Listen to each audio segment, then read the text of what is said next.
Meron akong kwento. Ang pangalan niya ay si Lorena. Kawork ko siya dito sa ibang bansa. At ang tanong niya, Ninong, ano ba ang mindset na dapat kong malaman? First time ko kasi dito sa abroad, gusto ko sanang marinig ang payo ninyo. Ito yung mga tanong niya na nag-seek in sa akin. At syempre, nagmayabang naman ako. At ang tanong ko, ano ba ang goal mo? Maaari mo ba akong bigyan ng dahilan kung bakit ito yung mga sagot ko sa kanya? Gusto kong makaipon at syempre magkaroon ng maliit na negosyo ninong. Ito yung mga sagot niya with confidence. Bakit ko nakwento? Wala lang.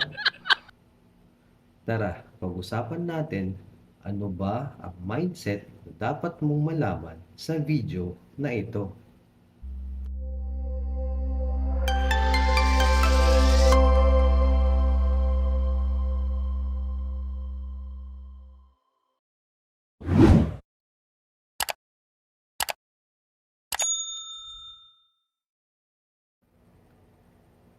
Kilala mo ba si Ninong Poy?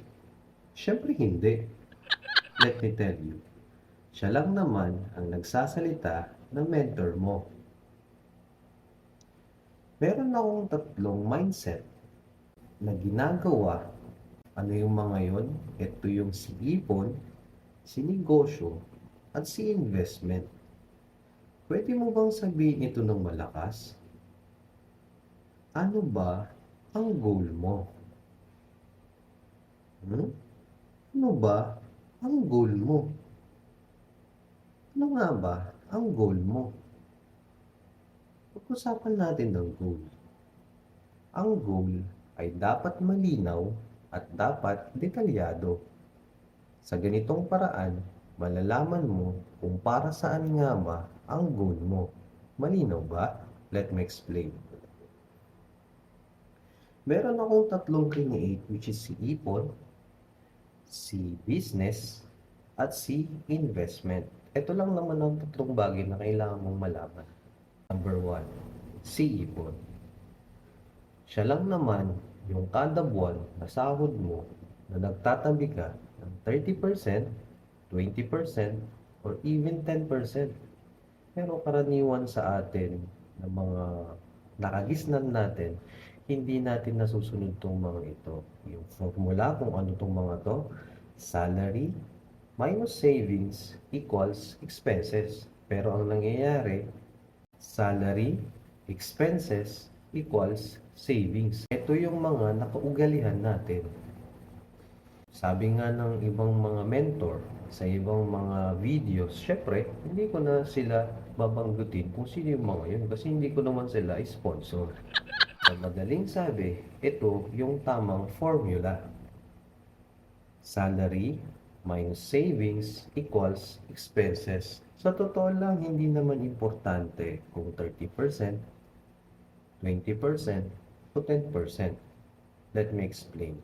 As long as nagtatabi ka sa savings mo, pagdating ng sahod mo, kailangan itabi mo na ito. Pero dahil nga, kung goal ang pinag-uusapan, dapat mo talagang isa-isip, kailangan 10% ng sahod ko ay maitabi ko na. Or 20% ng sahod ko ay maitabi ko na. Or 30% ay maitabi ko na. Depende sa iyo. Depende sa goal mo. Kailangan malinaw at klaro. Ayos? Number 2, si negosyo. Alam nyo ba na may tatlong klase ng negosyo? Ito yung tinatawag kong si pre-sale, si start what you have, at si the utang technique. Pag-usapan muna natin si pre-sale. Si pre-sale, ito yung naghahanap ka ng item o produkto para ibenta sa ibang tao pero hindi ka gumagamit ng cash. Epektibo ito kapag nag-uumpisa ka ng negosyo. Sa katunayan, ito ang ginagamit ko nung nag-uumpisa pa lang ako. Titingin ako ng ibang produkto o titingin ako ng produkto sa online para ibenta ito sa mga katrabaho ko na mas mataas sa ibibili ko. Pero katunayan, yung pera din nila ang ibibili ko. Let me explain. Yung Nike na sapatos, for example, ito ay 500 pesos na nasa online. Okay? And then, sasabihin ko sa katrabaho ko na ibibenta ko yung Nike na ito ng 1,500. Ba, ang laki nino.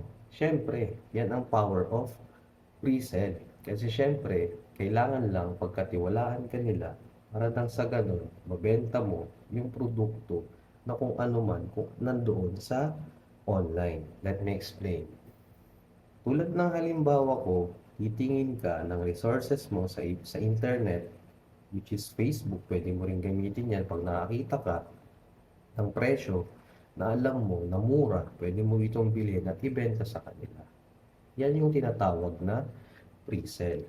At yung pangalawa naman, ang tinatawag ko naman dito ay yung start what you have. Magkaiba ito sa pre-sell. Pero sa start what you have ay isa ring magandang gamitin sa pagninegosyo, lalo na kung first timer ka. Bakit? Sa pre-sell, kukuha ka ng resources na hindi mo pa nabibili, pero binibenta mo na. Sa start what you have naman, kung ano yung nasa bulsa mo, yun na yung puhunan mo. Kung 5,000 ang nasa bulsa mo, yan na yung pwede mo inegosyo. Pwede ka na mag-start ng negosyo mo ng worth 5,000. Okay? Ito yung mga negosyo na for example, loan, remittance, yan yung mga pwede mong gamitin through start what you have. At yung pangatlo nga is yung the utang technique. Alam mo ba na maraming nag-uumpisa ng negosyo ay utang ang puhunan? Walang mali dito. Yan ang totoo. Ito ay good debt kung mangungutang ka para inegosyo. Ang problema lang sa ganitong diskarte, sa ganitong sistema, ay kapag na-fail yung negosyo mo, papasok na itong bad debt kasi magbabayad ka na ng utang. Nalugi ka eh. So, hindi ko siya i-prefer, which is kailangan kung nag-i-start ka, mas maganda na unahin mo muna yung pre-sell para kung nakita mo na epektibo ito, then that's the time na pwede ka nang pumunta sa utang technique. Ayos? O, kung nagustuhan mo naman itong video natin, palike naman ng mabilis. Salamat. Number 3, si investment. Alam nyo ba na ang investment ay maganda rin na isama sa goal? Bakit? Kapag sinabi kasing investment, ito yung mga pumapasok sa isip natin na which is stocks o yung mutual fund. Ito yung mga pumapasok sa atin ng mga malalaking kumpanya na naghahanap sila ng mga investor na katulad natin. And a certain of year, magkakaroon na ng interest yung investment mo. Pero syempre, dahil hindi ko naman sakop itong investment, which is nag-i-invest din naman ako. Pero ang ginagawa ko kasi is doon ako sa mutual fund. O kaya UITF, marami din yan sa mga bangko. Basta, pag-usapan natin yan sa mga susunod na video. Ayos? Gusto mo bang malaman ang payo ng mentor mong si Ninong Poy? Well, wala ka namang choice. Pero bago ko sabihin ang mga ito, gusto ko munang isipin mong maigi kung ano ba ang goal mo. I-comment mo naman sa baba kung ano itong mga ito. Natatandaan mo ba si Lorena ang nagtanong sa akin na ano ba ang mindset na dapat niyang malaman? Ang sagot ko, parehong oo at pareho rin hindi. Pero lahat ay pwede.